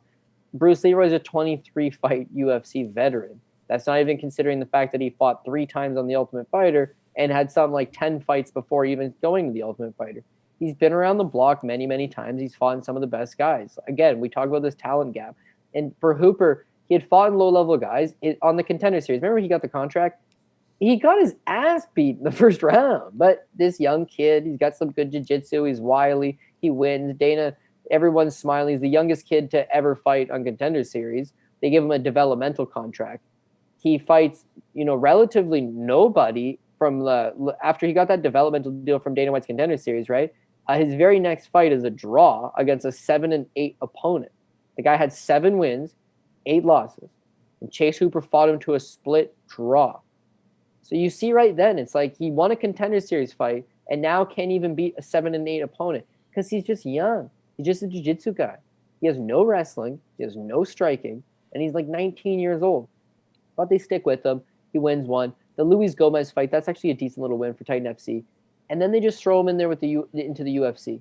But he takes advantage of his first fight because of Daniel Tamor, who 1, has no gas tank, 2, can't grapple. So all he really has to do is make sure he don't get knocked out in the first round. Mm-hmm. And if he doesn't, then this is like a tailor-made fight for him to win. Like, yeah, he's not going to be the better striker, but Tamor's just not his brother David. He's Daniel. Big difference, right? And as a result, once the fight hits the ground, Tamor's completely gassed. This kid puts a show on. To give a guy who's winless, I think Daniel Tamor's never won the UFC, right? He's 0-3. Was that his UFC record? To give a guy Daniel Tamor and then to give him Bruce Leroy, it's that talent jump. It's incorrect, like you got to ease. He beat Sungbin Joe. Oh yeah. I forgot about that fight, to be perfectly honest. In fairness, I couldn't pick. I'm usually pretty good. I couldn't. If I saw Sungbin Joe on the streets, I wouldn't be able to pick him out of a crowd. So I forgot Sungbin Joe was even a UFC fighter. I was obviously incorrect. But what I'm saying is if Chase Hooper fights Sungbin Joe, he wins too, right? It's if he fights low-level guys where he has a clear path of victory, he beats them. Versus Bruce Leroy, it's like, I don't know, man. He trains with Benson Henderson. Like, you going to take him down? Like, all right. You going to strike with him? Like, not Chase Hooper, no. You're going to submit him? Like, only the best guys are going to submit him. Like, it's a tough task. With Peter Barrett, at least they've reeled him right back down to Slippery Pete. He's 0-1 in the UFC. He looked okay on the Contender Series, but limited competition. The one thing that worries me, though, is as much as Peter Barrett doesn't really seem to have many skills, he's 34 years old. Like, he's a man. He's going to have that man strength. He's trained at Joe Lozon's. He's trained with good grapplers. He keeps his fight standing. His striking is not all that good, I don't think. But you look back to his Contender Series fight, right? When he was on the Contender Series, he landed something, I think, 103 significant strikes over 109 against Sungbu Yu. Low-level shitball. And then as far as the UFC goes, fight with Yusuf Zalal, he didn't throw his hands almost at all. Now, he was usually defending takedowns. And in the third round, he'd start giving up the takedowns and getting massively out-grappled. Chase Hooper could do that. Chase Hooper could shoot a takedown, not get it, but eventually just transition to the back, take the back, put 2 hooks in. and slide out the round with Pete Barrett. But at 4-1, to see a guy exposed that bad 7 months later, he's only 21 years old. I don't know that he's made all these improvements. I got to see it. I got to see it before I can start backing him. If they give it to you at 2-1, if I had to line this fight, I'd probably I'd line Chase Hooper minus 220, minus 240. Once it got steamed, probably get up to like 260 or 280 at the very most. This is sitting at 380 right now. Like, fool me once, shame on you. Fool me twice, shame on me. Well, I don't want to get fooled twice on Chase Hooper, and I haven't seen enough. Now, when he got clowned by Bruce Leroy, in theory, you should be betting Barrett if you would line it that way, but you don't want to, I imagine.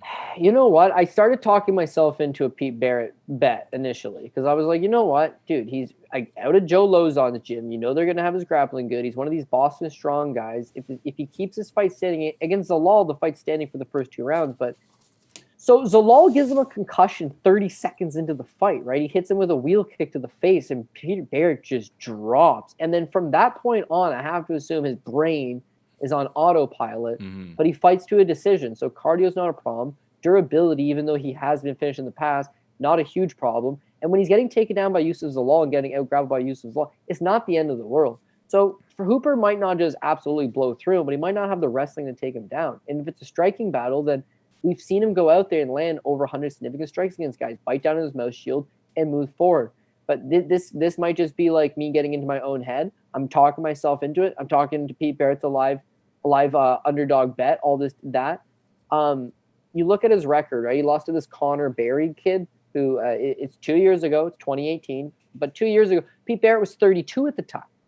And this Connor Berry kid was 23. Just jiu-jitsu, nothing else. Slaps up an armbar and submits him. Hasn't done shit since.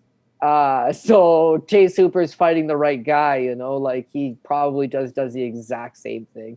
And so for that reason, I'm not going to talk myself into a dog or pass. It's probably a pass. Hooper is going to end up on parlays, but he's going to end up on like stage 3 of the parlay just because, I'll retape it a couple times. I actually thought that Hooper's striking looked better against Bruce Leroy, but he completely was a bad guy to test out your newfound striking.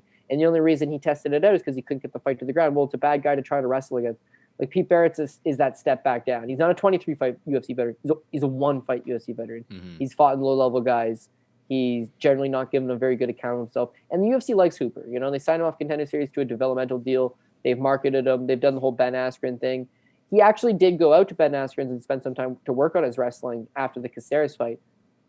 But unfortunately, he didn't stay long. And apparently he's just gone home and just does his regular thing. Michael Cera, the actor, who's basically resembles him to a T. You go to his stuff, it's like him hanging out with his girlfriend. It looks like Michael Cera just hanging out. Young kid, goes to jiu-jitsu practice, puts on his belt. Was a gi champion, I think, IBJJF. But is he a fighter? I don't know. Slippery Pete's almost got 20 pro fights. Well, he's got 15 pro fights. I know Slippery Pete's a fighter. He's not a very good fighter, but we know he's a fighter. So 4-1 is just not a good price tag. I'm going to have to pass on that. As far as the over, on one hand, I think Pete extends him over that 1.5, and maybe fight gets to round 2 at the very least. But on the other hand, it's the last time Pete took on the young jiu-jitsu kid, he just fell right into his ploy. He's 34. He has not shored up that part of his game. It probably doesn't scream good for him if he gets taken down early. So, probably pass. I mean, if I was going to bet anything in this fight, and I probably won't, but it would be Hooper by submission, which is a straight pick 'em. Which is, we're not getting plus money by any stretch of the imagination, but it takes you off of the minus 400. I think that is the most likely outcome. But, yeah, I don't feel the need to get over. I mean, Hooper, he's 21 years old. He's very inexperienced. I paid the price by thinking he was, that he was farther along in his progression in his last fight. But I feel like, gun to my head, you tell me how this fight ends, I'm going to say Hooper by submission. But, yeah, no bet. Let's get into what were you going to say? Yeah, sorry. I was going to say, I'll tell you what's going to end up happening. It's going to be just like Levitt versus Wyman from last weekend, whereas Levitt's a 4-1 favorite, same price as Hooper. And it's just he can't strike, he can't wrestle, he only knows jiu-jitsu. And it's like, Yeah, but he's not fighting a top 15 guy. He's fighting a guy whose skill set is shot to bits. You can get away with just jiu-jitsu and ends up being a KO slam from guard pull. So, or not even just that, or he just gets like, position, isn't able see to that get the one go? submission, and then just gets to like a crucifix, like dominant position, and just like raise down like little hammer fist or something like that, and it ends up Barrett. being a TKO. You end up getting screwed on the submission, even though he had him where he wanted him. Yeah, that's the risky take. No, exactly. That's the risk you take. And Pete Barrett only 3 years younger than Matt Wyman and not good. He's the Matt Wyman of this week. And so, yeah, could he go out there and spring the win? Yeah, but you're going to see this is just going to be a jiu-jitsu match. Not going to be a fight. It's going to be a jiu-jitsu match. And you're going to see it's new age jiu-jitsu, which is what Hooper does. You know, it's the advancements. It's kids you see at tournaments that just dominate and romp. The same thing as Levitt. Levitt's new age jiu-jitsu.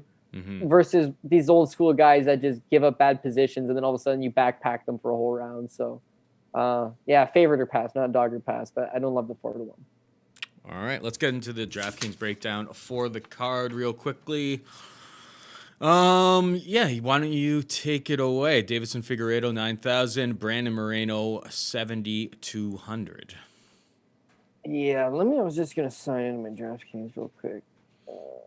I mean, Figueiredo's been getting those early finishes pretty. I mean, you probably want to have access to this fight. I would say so. 5-round fight, 9,000 isn't too expensive. Figueiredo has been finishing people. We think that it probably ends up getting over the two, or fight starts round 3 and over 2.5. But that doesn't mean that he can't pay off a price tag, especially if this went to decision. It can definitely pay off the price tag at 9,000.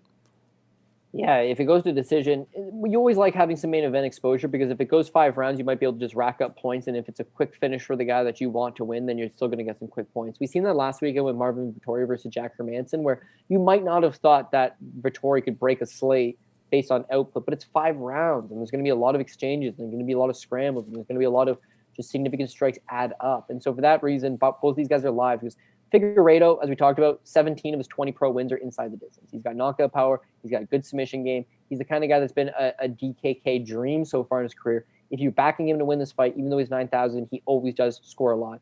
If he doesn't get a finish over Moreno, and as I talked about, 5 pro losses from Moreno, never been finished. If he doesn't get the finish, it's fine. It's fine. If he still wins the fight, it's 5 rounds. He's still going to get enough to make it worth the 9,000 price tag. Flip side of that with Brandon Moreno, though, 7,200. If he is a live underdog, and I do believe he's a live underdog, he might be able to get some of these takedowns. He's got lots of ground transitions once the fight does go to the ground. He's never in one spot, but he's moving constantly. We see that's a good way to rack up points. It's just these quick scrambles. If this goes into 4 and 5, and all of a sudden Davison Figueiredo starts getting tired, and Moreno puts his pressure on him, was training in Denver, moved his camp from Denver to Mexico City, which is actually higher up, more altitude. Cardio's not a problem. Durability is not a problem. Young, hungry, striking, improving, not on Davidson's level, but if he just keeps bringing that fight to him and can edge him out. And if you're playing a cash game, honestly, Brandon Moreno, if he gets 4 or 5 rounds and loses a decision, he'd be a good cash game play still because he still figures to rack up some points en route to a loss just based on some of his work. Tony Ferguson, again, he's been a DKK dream through his career. Charles Oliveira, if he wins, he's going to score big. You're going to want one side of this one way or the other. Tony Ferguson at 8,600, Charles Oliveira at 7,600. Whatever side you got, I got Tony Ferguson. So over 3 rounds, it's going to be over 100 significant strikes. Maybe he shoots some takedowns. I don't think he will. He's not much of an offensive wrestler, but just keep the fight standing, chip away at this guy, either knock him out late or if it does go to the decision, he's going to have the output. Charles Oliveira, meanwhile, he's a finishing machine. I can see it that way as well. Yeah, my problem with Oliveira, though, is if he doesn't get, Ferguson is durable when it comes to taking strikes. And if he doesn't get the submission, the guy's never, I'm just scrolling through, never registered over 100 significant strikes in any of his fights in his career. So I don't know. If Oliveira doesn't get a submission, I don't see how he ends up being a great play, to be perfectly honest. I mean, you can't call a guy, again, we talked about it earlier in the show. It's just like, well, man, what's his heart like? What's his ability to persevere through bad spots and this and that? And it's like, Yeah, he's definitely overcome it. He's definitely made strides, but all of his pro losses have been the same shit. Like the Paul Felder fight, he's styling on Paul. He tries a few submissions. As soon as Paul pops his head out and starts pounding on with elbow, he's done. He doesn't want it. The Ricardo Lamas fight, doesn't want it. The Anthony Pettis fight, he's winning. He's about to win against Anthony Pettis. Bullshit guillotine choke attempt. Charles was getting tired. Yeah, he didn't want it anymore. Max Holloway fight, he fakes an esophagus tear just because he didn't want to be there anymore. The Cub Swanson fight, remember that? He got punched in the face, turned around, thought about it, and then just crumpled face down, just like, nah, I don't really want to be here anymore. Jim Miller fight with the knee bar, like, it's all of his losses. Now, the thing is, all of his losses, he's won 7 in a row. So he might not be that guy anymore. But if anybody's going to turn you into that guy, it's Tony, right? Mm-hmm. So for that reason, yeah, you're going to want exposure. I'm thinking Tony's side. Fiziev versus Moicano, and this goes back to what we were saying before, right? So let's say you got Rafael. He's the favorite. He's such a murderous striker. Oh, man, looks so good. So his win over Alex White 2 fights ago, he scored 68 points. He was $8,900, but he put up 68 points. That's not good. No. The fight with Mark Diakese, he looked so good in that fight. Killed Diakese. It's 83 points. It was worth it in that spot because he was only 7,700, but he's not. He's 8,400 here, and he doesn't figure Mark Diakese and Hunt is not Hanato Moicano. So the 8,400 on Fiziev is not worth it unless he gets the knockout. He's given us no indication so far that he's going to come out here and be some murderous power puncher. Move on from that. Moicano's got the real flip side. He's only $7,800. If he wins, it's going to be 80 points for sure. He's got the output. He's got a wrestling advantage. He's got a grappling advantage. He could submit him. I think there's a lot to like out of Hanato Moicano. As we talked about, he's one of my underdog plays as far as money line goes, and as far as DK goes, he's one of these guys that I think if he scores, it's going to be high upside. Only $7,800 worth a look. Kevin Holland versus Jacare.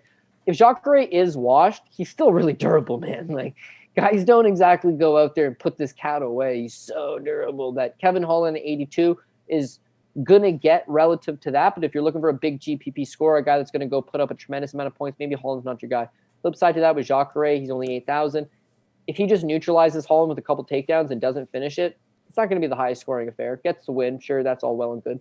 But he could submit him. He could potentially submit him. That would be high scoring. I'm going to personally look on a pass for this fight. I don't think it's going to be the highest DraftKings score. Gane versus Dos Santos, same thing. I got Cyril Gane, 9,200. I think this is going to go overs. I don't think he's going to knock him out. If he does knock him out, it's going to be in the 3rd round, and there's not going to be enough body of work in between there to get up to the 9,200. With Junior, if he wins and it is a knockout, then 7,000 would be good. But I think this kid's too young, too mobile, stays to the outside. Junior looked really gun shy his last couple fights. Mind you, wouldn't anybody fighting that who's who of just the absolute best guys of the division? Yeah, they probably would too. But it did look like, his reflexes starting to catch up with him a little bit. Pineda's absolutely live with Cub Swanson because this is going to be a violent fight. Flip side to that, Cub's probably also live against Daniel Pineda. I just think Pineda's got a little more left in the tank at this stage of his career, and then he pulls it over Cub Swanson, $8,300, good enough for me. Mackenzie Dern, pass on that. Even if she does get the victory, she's very low output for the most part. Jandrioba, if she wins, it's going to be a lot of neutralizing Dern. Dern's not going to submit her, not going to knock him out, go into decision. At 7,500, if she wins, cool, good, would like that. Yeah, cage work, staying out of trouble, that type of thing. Control. I agree. Control, but not getting into full out grappling position. She's not going to sub Dern. I'd be very surprised by that.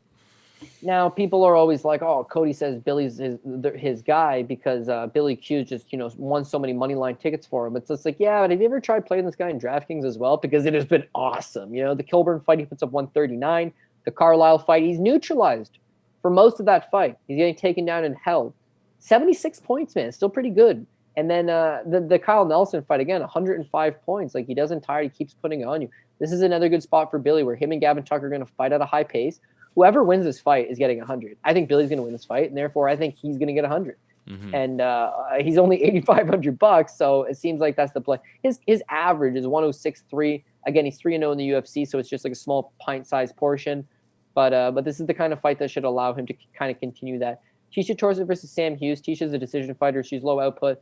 If it was a better price than the 8,900, I'd consider it. But because I think it's going to go to decision and be mostly striker versus striker, count me out on either side of that one. Spivak versus Vanderaa is low-key, probably going to want some exposure on this one. But just like we talked about the Parker Porter fight, right? It ends up going to decision because once they both got tired, they're just not all that good. And then John Vellante versus Jake Collier. Well, it actually ends up going to decision because once they both got tired, they just weren't all that good. Collier scored bigly, though, in that spot. Yeah, and I'm hoping Vanderaa, goes out there. It's a competitive first round, and then in the second, he's got good cardio. Actually, he's been 5 rounds twice in his career. Once he got finished by that 5th round Kimura, and one time I want to say, let me just check this real quick. I think he's won a 5-round decision. So he's been into 5-round fights. It looks like his MO is get shit kicked early. Yeah. So he went 5 rounds as well in that Andrew Van Zyl split decision in UFC Africa. So his MO is kind of get shit kicked and then stick around a little bit too long and then bring it back on you and start to take around some of those later rounds. If that's the case and he ends up TKO and Spivak in the 2nd or 3rd round, then he would be a big scorer. But I can see this go the other way as well, where it's a lot of like them holding, a lot of cage control, a lot of, in the clinch grappling. Eventually one guy gets a takedown. Whoever gets a takedown is key, right? Because the other guy's probably not mobile enough, doesn't have the hips to just explode back to his feet. But that's a problem, right? And the last thing I want to say on that one is with Spivak versus Tai Tuivasa. Remember that? Spivak takes him down 6 times in the first round with the shittiest takedowns you have ever seen. But it's Tai Tuivasa. He can't wrestle at all. His wrestling's not that good. And if he fails to take down Vanderaa, that's going to be a problem. If he does take down Vanderaa and Vanderaa gets back up, it's going to be a problem. So as far as DraftKings goes, it's like, yeah, he's one of these heavyweights that could potentially go off and score a decent amount. He's only $7,400. He got a knockout on his Contender Series fight. Would have been, if it was a DraftKings event, it would have been a high-scoring fight. Who knows? You could do worse. With Spivak at 8,800, actually count me out on that. I would want no exposure on that. Hooper figures to win this fight by submission, so at 9,300, hey, not bad. But I'm out on that as well. And Pete Barrett, if he was going to spring the upset at 6,900, yeah, do exactly what Bruce Leroy did. I think Bruce Leroy might have been 6,900 as well when he fought Chase Hooper. But it's just like, yeah, go out there and spring the upset. I just don't know if Pete's that guy. So I'm out on that one as well. I would probably hit a pass. Again, when you check out, most expensive guys to least expensive guys, then Hooper pops out right at the top of the list. And he's one of those guys I would comfortably say, I don't want no exposure to him. Cyril Gane is $9,200. I don't care for the exposure to him. Figueiredo at 9,000. He's such a finishing machine, but I'm not fully sold on him. Tisha Torres at 8,900. No. Spivak at 8,800. No. Mackenzie Dern at 8,700. No. I've got a lot of money. I got a lot of money on the table that I'm gonna have Tony Ferguson, and I'm gonna have Billy Quarantillo, and I'm gonna have Daniel Pineda, and all these mid-range guys that you want. They're all available, right? You don't even have to take someone who's super cheap just because those high-end plays. DK is reflective of the money line, right? So you could be a 10-1 favorite on the money line. I mean, Hooper by submission is a pick 'em, man. Like, people are going to pay up for Hooper. No, because everybody paid up for Hooper the last time, and they were all largely disappointed from him. And I don't think that they're all just going to be like, oh, yeah, no worries, kid. They're going to be like, yo, fuck that guy. That was that guy that showed up looking like he skipped out on math class to get here and then proceeded to get his ass beat down by a dude named Bruce Leroy. Like, come on, get out of here. Like, I think that would be more likely the train of thought. Maybe I'm wrong, but I think Hooper needs to win 1 or 2 before he gets back in people's good books. All right, last thing before we go. I actually forgot to mention this off of the top. Pat put me on to this. Producer Matt is working on a best of show this year. So what do you need to make it easier for you, Matt? So we're looking for your favorite moments of the year, whether it's me doing shoeies, Cody doing shoeies, Cody shaving off his mustache. Like, what information do you need in the comment section of this video to help Matt find all of the clips over the year here? So if you guys can just do me a huge favor and in the comments of this video or any future videos coming out for Dog or Pass, just your favorite moments. Leave me the episode, what fight it was, and leave me a time code, and I'll go in and do it. And maybe I'll give you something special if you give me enough stuff. Maybe. We'll find out. Maybe something special. Enticing. Ooh, something special. Everyone likes something special. All right, that is it for us this week. Hopefully it's very special, and hopefully it's more than a maybe. And if they don't give you something, I'll give you something special. Not necessarily all of you, just one. We're just leaving that open. Somebody's to gonna get interpretation. something. Yeah. Somebody's gonna get something. But yeah, that would be all the time that we put into this stuff. Your favorite moments. I imagine it's going to be Cody drinking out of boots, me drinking out of boots. I mean, the mustache removal when you got the Habir, that's got to be an all-timer. right there. So the follow-up episode of or after UFC or Khabib's last fight, I imagine that one's going to be in the mix. That was my favorite moment of the year. But yeah, anyway, that more or less wraps it up this week for us. Cody, what do you have coming down the pipe here? I got a PRP right now coming down the pipe, Paul. And I got a bone to pick. With me? Nope, you're good. Okay. With UFC matchmaking, I know it's Sean Shelby. I know it's Mick Maynard. I honestly think these guys don't give a fuck anymore, so they're probably got like some intern also helping out. But like, who in their right mind would match up a fight of Cub Swanson versus Daniel Pineda, and then subsequently within the exact same time frame book a fight of Nate Landwehr versus Movsar Evloev? Like, how fucking stupid could you be to not put Cub Swanson and Nate Landwehr in a cage, and your flip side to that is Daniel Pineda versus Movsar Evloev? Would still be pretty fun, man. You're getting the greatest fight of all times and a pretty good fight. Instead, it's like, yo, these guys that just want to bang and put on an entertaining show, like, yeah, let's smother them with BJJ black belts who just want to get the fight to the ground. Like, what is going on? Anyways, hit you with the PRP. I'm going to take some heat on this one, but I'm going to take Brandon Moreno. What? Actually, okay. Talk me out of this. This is your call quick before I go through. I think Moreno's worth a shot. Should I put Davison on all my parlays then, knowing that if I get unscathed, I don't think you should put somebody. I'm of the. On Moreno, I would never like see me and I think about this. I would never put somebody who I think is going to lose on a parlay. But he's the main event. So, but if it gets that far, and I'm always hoping that we're going to get that far, and he's on tickets, it's a very easy play to now say, I'm not going to let this one ride. I like Brandon Moreno, and he's plus 250. It's such an easy hedge when you're plus money, right? I think you probably are going to get a better price as the week rolls along here.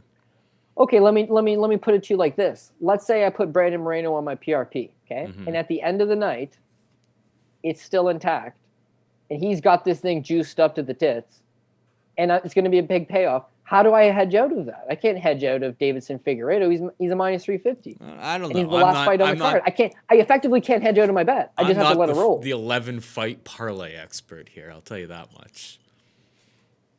Okay, well, you know what? I'm just gonna stick to my guns, but I'll admit I've been trying to do Bellator's case study. I know. The people are here for your PRP. I'm gonna take Brandon Moreno. I'm taking Brandon Moreno, dog number 1. Wow. Okay. We're gonna go Tony Ferguson, Hanato Moicano's dog number 2. Jacare is even money. Cyril Gane, Daniel Pineda, Verna Jandrioba is going to be dog number 3. Jared Vanderaa is going to be dog number 4. Chase Hooper, Billy Q, Atisha Torres. That's not the official order. I just read it off Best Fight Odds quickly. I just noticed that that's not the official fight order. But those are all the fights. If for whatever reason they add something on, hit me up on Twitter. Weigh-in's obviously going to have to have a good look-see at that. But yeah, man. Follow me on Twitter if you're not already, and I'll drop some Bellator shit tomorrow for sure. That's what I'm going to do tonight. I'll be on the lookout. I'll be on the lookout for those belly picks too. They've been hot fire. Yeah, well, Bellator seems way more straightforward than the UFC, just because it's like it's always one high level guy against one low level guy. Mm-hmm. But yeah. Okay, so without doing one lick of tape study, I would say that McFarland's obviously a live underdog, but let's say you just pass on that women's MMA fight. Magomedov should get this victory here. Goiti Yamauchi, he's too big of a favorite, but he should have to lose. He got that fight's been canceled. That's off. Yeah, Goiti missed by 7.5 pounds, and they canceled the fight. Oh, okay. What did Hani Marcus weigh in at? Because let me tell you, bud, he's been training with Spivak and Francis Ngannou, and he looks fat. I didn't see the whole weigh-ins. I only saw that Goiti's fight is off. I saw that on Twitter. But you earlier. don't bet Linton Vassell at 340. He's a little bit older and he's a little more untrustworthy. This Romero Cotton guy should get the win. Shamil Nakayev should get the win. This Davian Franklin. This Cody Law. Cody Law is your bet of the entire weekend, right? He's minus 485 right now. He's going to go off at 10. 12 to 1 probably. That's too much. He's going to go off at 8, 9 to 1. He's absolutely going to fucking kill Kenny Champion. Okay. and it's gonna be a good time for everybody. So, So if you're gonna Ham- make a UFC parlay, you're gonna put this guy on it. Or Hammer City on Hobson Gracie Magomedov. Jr. at 515 is a bum bet. You don't take that one. And Grant Neal at 675 should. Well, he's too big. He's too big of a price tag. So I'll make you some sweet up parlays for tomorrow. I'm actually probably going to try to get on them tonight just because Cody Law's your best pick. And I would rather put him on the parlay tonight than tomorrow when he's 10-1 and doesn't add anything to it. But if you're listening right now, he's your Easter egg pick of the week. He opened at 350. He's already down to 485. And I know with these belly picks, he'll be minus 700, minus 800 by the time we get to fight time. Once people start jumping on the ship, right? That's how these. Yeah, he's a former state wrestling champion. He's a 2-time All-American out of Pennsylvania State. He trains at American Top Team. He was undefeated as an amateur. He made his debut for Bellator and absolutely crushed the guy with a dart stroke. He was a minus 385 favorite. Came in and just absolutely decimated him, and it was like the absolute pick. Whereas Kenny Champion, he was a 5-4 amateur. He's fought in his 2 pro wins. Ian Batiz. Don't even get me started on Ian Batiz, who I know personally, by the way. And Raymond Yanez, who's 5-19. Ian Batiz also, his pro record currently is 1-4, but I knew him back from his amateur days. And in his amateur days, he was 11-15. So they're bringing in this guy, Kenny Champion, who I've seen him fight live before back in regional scene days, amateur. Ryan Donnelly fought on the same circuit. He's going to get fucking killed, right? So he's minus 485 is a big price tag. Don't get me wrong. But that's just parlay stuff. You just tie that in with whatever else you like, man. All right. That is it for us this week. Hope you enjoyed the show. For Cody Saftic and Matt Best, I'm Paul Shaughnessy saying goodbye and good luck. Mayo experience! Experience!